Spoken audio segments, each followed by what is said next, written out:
vous parler en ce lundi, veille du 15 août, le 14 août 2017, d'Emmanuel Macron, puisque c'est la mode en ce moment de faire le bilan des 100 jours, les premiers 100 jours de la présidence Macron.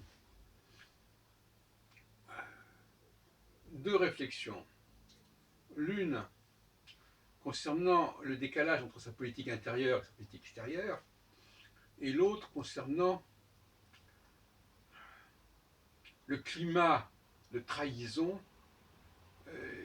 qui aura marqué les élections, les dernières élections. Sur le premier point,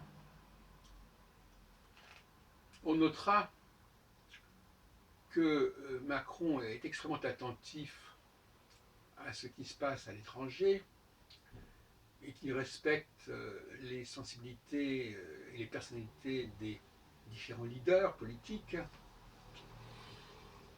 Et donc il montre qu'il a une capacité de travail avec des gens qui ne dépendent pas de lui et qui existent sans lui et avant lui. Et d'autre part, en ce qui concerne la politique intérieure, une attitude totalement différente, radicalement différente, où il n'est entouré que de personnalités de second plan auxquelles il n'a pas spécialement à s'adapter, mais qui doivent s'adapter à lui. Donc cette espèce de personnage comme ça, ambivalent, bifronce, Janus, qui a une posture par rapport à son entourage immédiat et par rapport plus généralement à la politique intérieure, totalement différent de la posture qu'il adopte et qui est la sienne en ce qui concerne la politique extérieure. Il y a là une dichotomie intéressante, un traitement des personnes totalement différent. Autrement dit, quand la situation fait qu'il a toutes les cartes, eh bien, tant mieux pour lui. Et quand ce n'est pas le cas, eh bien, il s'adapte. Ça, c'est le premier point. Le deuxième point, et non peut-être un troisième d'ailleurs, le deuxième point, c'est un point que je ne peux situer que d'un point de vue, je dirais, cyclique, selon ma théorie alpha-oméga, qu'on n'est pas obligé d'accepter dans le cadre de la recherche astrologique, mais qu'on peut accepter empiriquement comme une grille de lecture.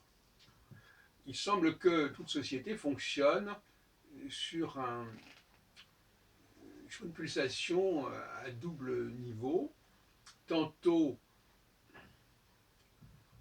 on reconnaît l'autorité, les allégeances, les obédiences, le poids du passé, les réalisations des uns et des autres. C'est ce que j'appelle la phase alpha. Et tantôt, on se sent délié de ses engagements, de ses obligations. Et on peut changer de camp, on peut trahir son camp, on peut... comme si Macron représentait un peu la tentation, non seulement du changement dans le temps, mais du changement dans l'espace. C'est-à-dire qu'on peut changer de parti politique, par exemple. On n'a jamais vu autant de mouvements de ce genre depuis quelques mois, et non seulement depuis la présidence de Macron, mais surtout dans les mois qui ont précédé. Les ralliements, on emploie d'ailleurs le mot ralliement qui est un mot intéressant. Autrefois, la cohabitation était le résultat des institutions politiques qui voulaient qu'effectivement, quand la majorité n'était pas obtenue au Parlement, il y ait une répercussion au niveau du Premier ministre. Mais là, ça ne s'est pas fait du tout comme ça. Le Premier ministre a été nommé avant même les élections législatives, et il n'est donc pas le chef d'un quelconque parti qui est celui du président ou qui serait celui de l'opposition. Il est le secrétaire d'État à l'américaine, un peu comme un Raymond Barre, comme ça, hors sol. Et Donc nous avons là une situation où le passé pèse peu, où les engagements, les liens qui ont pu se faire au sein d'une certaine famille politique, auprès de certains nombres de leaders, se sont dénoués, se sont défaits. Alors je ne reviendrai pas là-dessus, mais c'est très important, puisqu'en fin de compte, pour moi, toute la sociologie, du moins politique et du moins psychologique, passe par cette dualité qui fait qu'à certaines périodes, on, on se sent libre de ces liens, à d'autres périodes, ces liens, souvent anciens, reprennent leurs droits et marquent notre comportement. Puisque c'est un phénomène cyclique, c'est-à-dire qu'on peut se libérer de ces liens, mais après on va se retrouver un peu plus tard marqué par ces liens, et ainsi de suite, ainsi de suite. Alors, troisième point en conclusion, synthèse, je dirais que l'avenir de la présidence Macron dépend beaucoup de son comportement à l'avenir, justement. On ne peut pas l'écrire de manière absolue. Tout dépendra de ce qu'il fera. Et la démarche de quelqu'un qui observe, c'est de dire, voilà, je vous donne les informations, les données, vous voyez ce que vous faites avec. C'est ce qu'on appelle le problème de l'outil. Je vous donne un outil, à vous de vous en servir correctement. Et donc, euh, nous sommes en train de passer dans ce que j'appelle la phase oméga, qui est la phase favorable surtout à la gauche, à une pensée de gauche, à un esprit de gauche. C'est-à-dire, il ne s'agit pas de se conformer à, des, à des règles, à des engagements, à des contrats qui ont été conclus par le passé et qui nous engageraient de manière absolue. Donc le discours de Macron et de son gouvernement sur le respect des règles communautaires, il est un petit peu décalé quand on pense justement à quel point, sur le plan intérieur, les gens n'ont pas respecté leurs engagements. Et c'est donc, il y a là quelque chose d'assez étonnant, mais ça s'explique par le fait qu'on sort d'une période ambivalente, je l'appelle la phase non pas alpha ni oméga, mais la phase gamma, une phase intermédiaire. Et c'est justement cette phase intermédiaire où on dit une chose et son contraire, où c'est le en même temps que, ça n'est pas incompatible avec. Bon, ça c'est le phase intermédiaire, on est en train d'en sortir, et on va en sortir dans les mois qui viennent, et par conséquent, on ne pourra pas continuer à tenir des discours qui soient ambivalents à ce point-là. Il va falloir trancher. Il y a un temps pour faire ceci, un temps pour faire cela. On ne peut pas faire à la fois dans le même temps une chose et son contraire. Donc, je pense que toute la politique budgétaire européenne de Macron va devoir être remise en question. Et c'est pour ça que je commençais mon exposé en disant il y a une contradiction entre les obligations que Macron se sent obligé de respecter à l'extérieur et l'absence d'obligations qu'il se sent obligé de respecter à l'intérieur. Bon, à un moment donné, il va devoir ne plus se rallier à la politique de l'Union européenne et allemande, quelle que soit son envie de le faire, parce que cela produirait beaucoup trop de tensions au niveau politique, au niveau social. Et donc, on aura exactement le phénomène inverse de ce qui s'est passé avec Mitterrand en 83. C'est-à-dire qu'on va partir d'une politique de droite qui respecte les engagements et les obédiences et les allégeances, et on va basculer vers une politique de gauche qui s'occupe essentiellement de l'électorat intérieur et de ses besoins. Donc on aura exactement la situation inverse que celle, puisque on se sait que Onfray avait été traumatisé par le revirement de Mitterrand en 83, et bien là, on va avoir un traumatisme inverse, c'est-à-dire que Macron va devoir accepter un revirement de sa politique de rigueur budgétaire,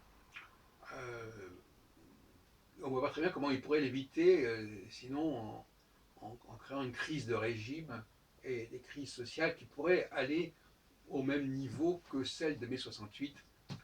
Il y aura bientôt, dans quelques mois, 50 ans.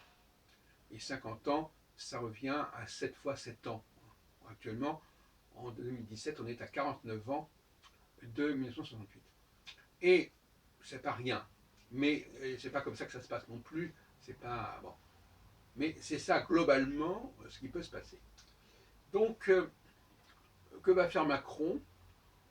Soit il va s'appuyer sur ses alliances extérieures, avec auxquelles il tient beaucoup finalement, et ça va se faire aux dépens de sa politique intérieure et des sondages d'opinion favorables, qui sont déjà pas très favorables d'ailleurs, soit, ce qui est un dilemme, ce qui est une sorte de double bind, soit il va devoir accepter la pression, non pas du pays légal, qui est la pression du Parlement, qui est à sa botte, qu'on ne sait pas très bien ce qui va se passer avec l'élection sénatoriale dans quelques semaines, bon, soit il va devoir considérer le pays réel, c'est-à-dire les gens qui sont là, les groupes qui sont là, les syndicats, les populations, et là, il sera obligé d'affaiblir au niveau international la position de la France. Voilà donc les désarrois de l'élève Macron.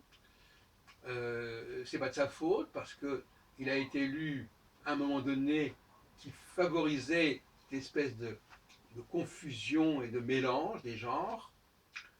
C'est la faute des élections, du calendrier électoral qui a été fait comme ça et qui est totalement irresponsable d'ailleurs. Il est d'autant plus irresponsable que ce calendrier n'est pas le même d'un pays à l'autre, que par conséquent les programmations qui sont lancées lors des élections des uns et des autres vont se projeter sur un certain nombre d'années de façon totalement irrationnelle et incohérente.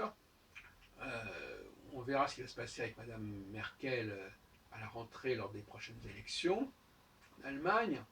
Bon, tout ça est une véritable confusion, c'est le bordel total au niveau électoral.